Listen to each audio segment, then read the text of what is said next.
Hello everybody, I'm working at Samagudisa.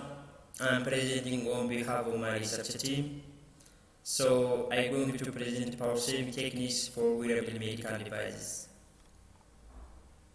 So, chronic diseases affect 85% of the world's population. So it means that the large number of populations are living with chronic diseases. This chronic disease specifically highly affect elder people. This is due to as the age of the patient increases, there is also increases in the prevalence of chronic disease. So that following this chronic disease, there is also complication in patient illness, including those mentioned chronic diseases, maybe heart disease, cancer, diabetes, stroke, and so on. As the literature review showed that the percentage of population living with chronic disease increasing from year to year. For example, one of the survey conducted showed that from 1995 to 2030, it's increasing from 44.7% to 48.3%. Almost today we are on 22, so it is increasing. Additionally, the data showed that the next coming 5 or 8 years, the percentage of population living with chronic disease will be increased. Therefore, chronic disease needs to attention, or it needs to dictate at initial stage or at the early stage. So, to conduct or to control this chronic disease, we have to use continuous physiological monitoring. This continuous physiological monitoring is a key to providing preventive health care through wearable medical devices. So, the patient they demand healthcare services. So we have to monitor diagnosis, treatment, and also prevention. Sometimes at initial stage, it's possible to detect the chronic disease using physiological signals, which can be done using wearable devices.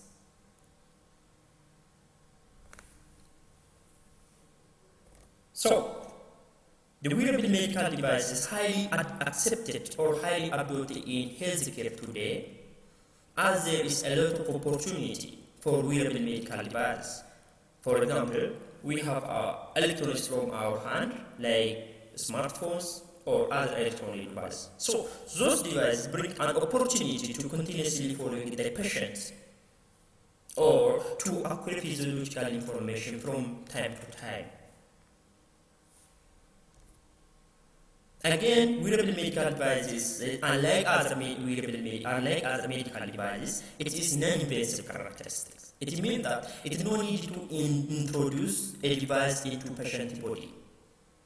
For example, this example is, it is a traditional way of checking the level of diabetes from the patient. So this may bring another problem like alerts, especially for children. Maybe it's difficult, or maybe they hurt them. So, in the case of wearable medical devices, so it is suitable, and also we can continuously acquire physiological information of the patients. So, wearable medical devices are any devices that worn or clothing with a patient's body. For example, head bodies, earrings, skin pads, belts, body sensor, socks, and so on.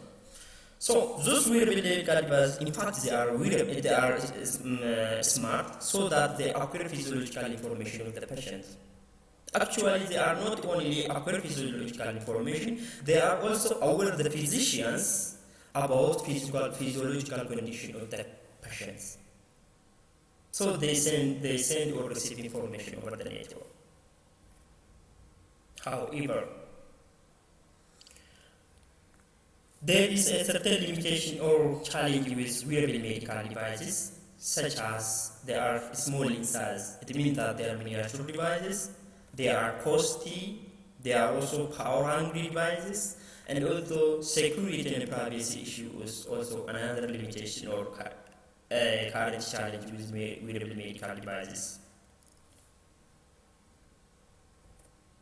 So, by its nature, wearable medical devices operated by battery, but battery lifetime is the biggest critical point today in wearable medical devices.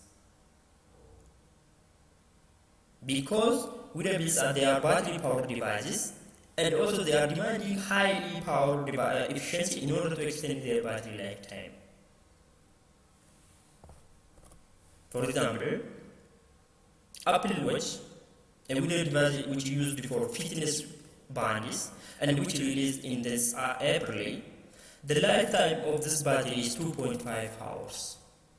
So, if we have planned to use the devices, this Apple Watch needs to charge or replace the battery several times in a day. For example, if we are used for 24 hours, so we have changed the battery or replaced the battery or maintained the battery at least 9 times. So the solution is power optimization. So since there are multiple power management techniques in wearable medical devices, but none of them is general enough to address the large variety of biomedical applications. Therefore, it is expected to design ultra-low power for wearable medical devices.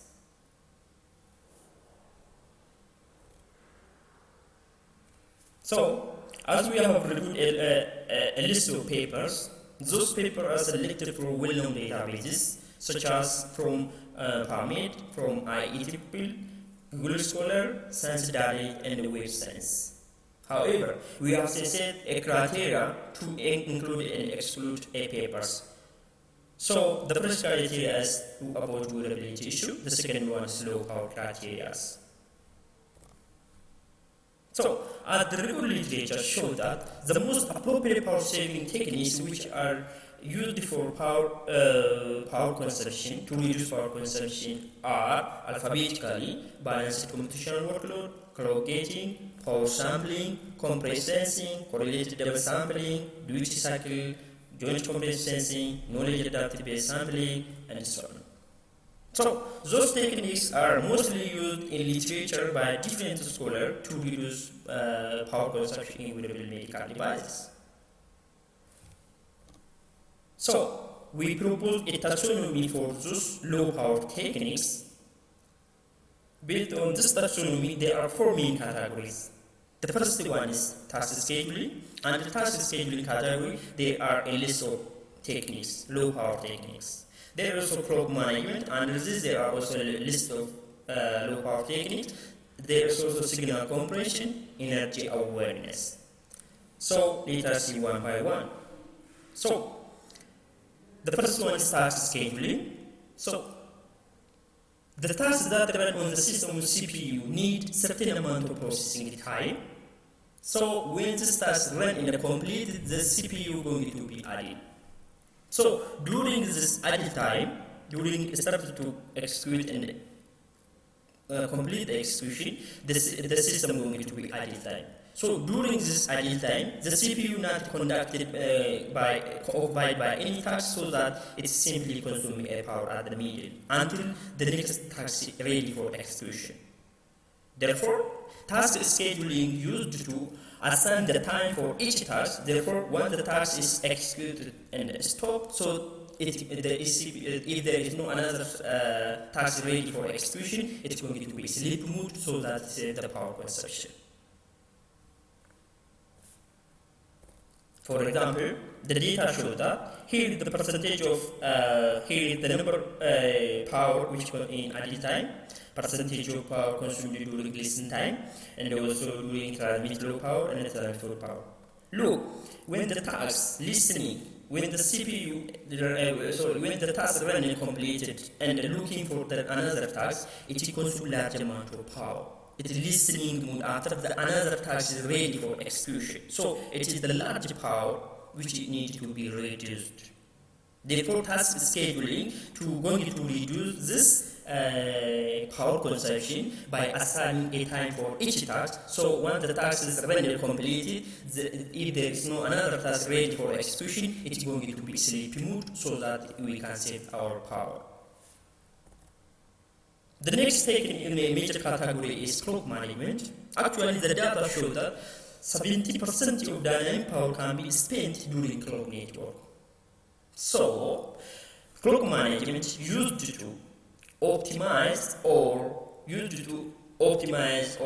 customize the clock rate so that it's going to reduce dynamic and static power consumption.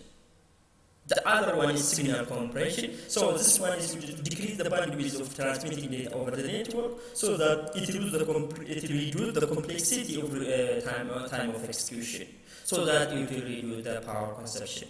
The last one is energy awareness. So it's aware about the status of the battery before it goes to under critical conditions.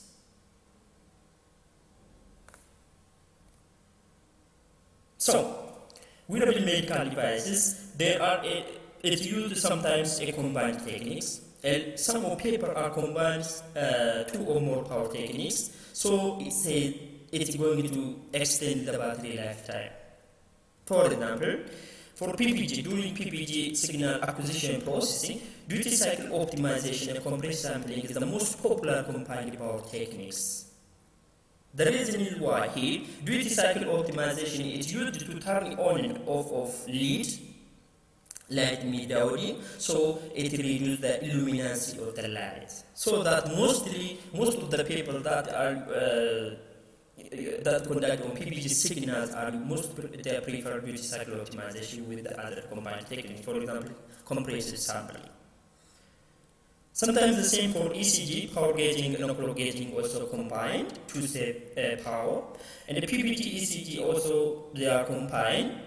So self power and duty cycle optimization combined in EPC, PPG and ECG signals. The same is true for ECG, compressive sensing and clock frequencies combined to save power saving. So, what are the physiological signals that are collected using wearable device? The first one is EEG. So EEG is a signal which collects from the brain. The signal collected from the brain is EEG.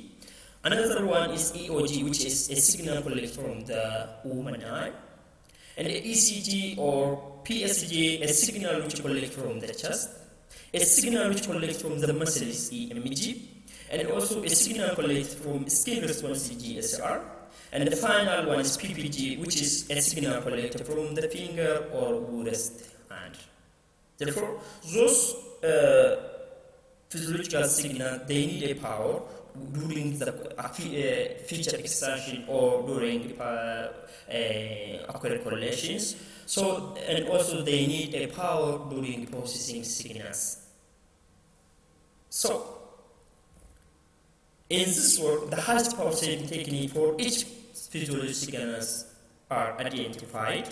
For example, for PPG and PSG signals, the most high power saving technique, or we can say the promising power techniques for those signals is duty cycle, due to its managed lead or light media or illumination of lead. Again, for ECG, EMG, and EEG signals, compressive sensing is the most high power saving techniques. For EOG signals, clock frequency or reduced clock frequency, the most power saving techniques in wearable medical devices. So, thank you for listening to me. This is all about my presentation. Thank you so much.